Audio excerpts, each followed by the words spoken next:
નમસ્કાર, આપ જોઈ રહ્યા છો સ્પાર્ક ટુડે ન્યૂઝ। પરમ પૂજ્ય હરિપ્રસાદ સ્વામીજી મહારાજના સ્મૃતિ દિવસ નિમિત્તે વડોદરાના સી સ્ક્વેર સારાભાઈ કેમ્પસ ગેંડા સર્કલ પાસે ભક્તિભાવથી ભરપૂર કીર્તન, આરાધના અને સ્મૃતિ કાર્યક્રમનું આયોજન કરવામાં આવ્યું હતું। આ દિવ્ય કાર્યક્રમમાં સંતો અને હરિભક્તો મોટી સંખ્યામાં ઉપસ્થિત રહ્યા હતા। કાર્યક્રમનો પ્રારંભ સાંજે 7 વાગે પ્રસાદ વિતરણ સાથે થયો હતો। ત્યારબાદ સાંજે 7:30 વાગ્યાથી કીર્તન આરાધના શરૂ થઈ હતી। ભક્તિભાવથી ઓતપ્રોત આ કીર્તન આરાધના હરિપ્રસાદ સ્વામીજીની અદ્વિતીય ગાથાને યાદ અપાવતી હતી। આ પ્રસંગે ગુરુ હરિ પ્રબોધ સ્વામીજી દ્વારા અપાયેલા અમૃત વરદાન અને જીવન રથ ઉપાસનાના શાણપણનું સ્મરણ પણ કરવામાં આવ્યું હતું। કાર્યક્રમ સ્થળ સી સ્ક્વેર સારાભાઈ કેમ્પસ ગેંડા સર્કલ પાસે ભક્તોની ભીડથી ભક્તિમય વાતાવરણથી છવાયું હતું। વહાલા તારી સ્મૃતિના સહારે પહોંચી જાય જીવન નૈયા સુખે કિનારે ના ભાવ સાથે સૌએ પરમ પૂજ્ય હરિપ્રસાદ સ્વામીજી મહારાજને શ્રદ્ધાંજલિ અર્પણ કરી હતી। આ કાર્યક્રમ દ્વારા હરિપ્રસાદ સ્વામીજીના આદર્શો અને ઉપદેશોને જીવંત રાખવાનો પ્રયાસ કરવામાં આવ્યો હતો।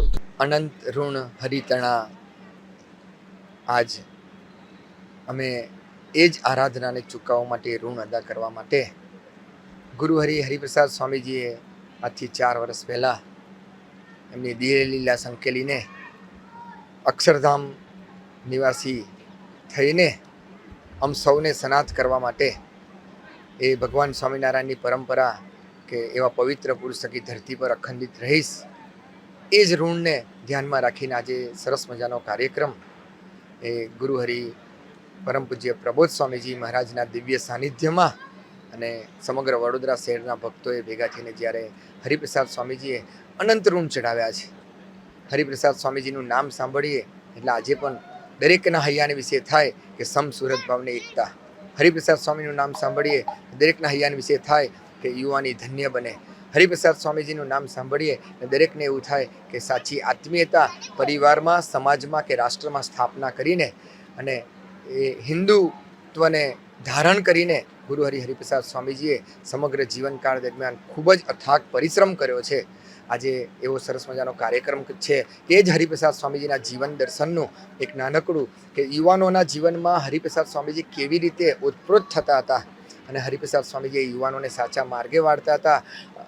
દરેક હરિભક્તોને સાચા માનવ બનાવવાનું કાર્ય, જે ભગીરથ કાર્ય હરિપ્રસાદ સ્વામીએ કર્યું, એનું દર્શનનો આજે 8:30 વાગ્યાથી એ વડોદરા શહેરની અંદર એ કાર્યક્રમ છે અને એ કાર્યક્રમને માણવા માટે અને ગુરુ હરિપ્રસાદ સ્વામીનો ઋણ વારવા માટે સૌ એકત્રિત થઈને આજે ભગવાનના ચરણોમાં, ભગવાન શ્રી સ્વામિનારાયણ શ્રી અક્ષર પુરુષોત્તમ મહારાજના ચરણોમાં પ્રાર્થના કરીએ છીએ કે હે દયાળુ, અમને પણ એવા બળ બુદ્ધિને શક્તિ આપો કે એમણે જે અમને માર્ગ ચીંધ્યો એ માર્ગે અમે પણ ચાલીને સાચા એમના દીકરા બની શકીએ, એ જ અભ્યર્થના। સૌને જય સ્વામિનારાયણ। આજે ગુરુ હરિપ્રસાદ સ્વામી મહારાજનો 4થો સ્વધામ ગમન દિવસ છે। એ નિમિત્તે આજે અમે અહીં સૌ હરિસ્વરૂપ પ્રદેશ વડોદરા શહેરના સૌ અમે હરિભક્તો ભાઈઓ, બહેનો, અમરીશો, યુવકો સાથે એક સરસ મજાનું નાનું આયોજન કરી રહ્યા છે। ગુરુ ઋણ સહેજે સહેજે અમારાથી અદા થાય।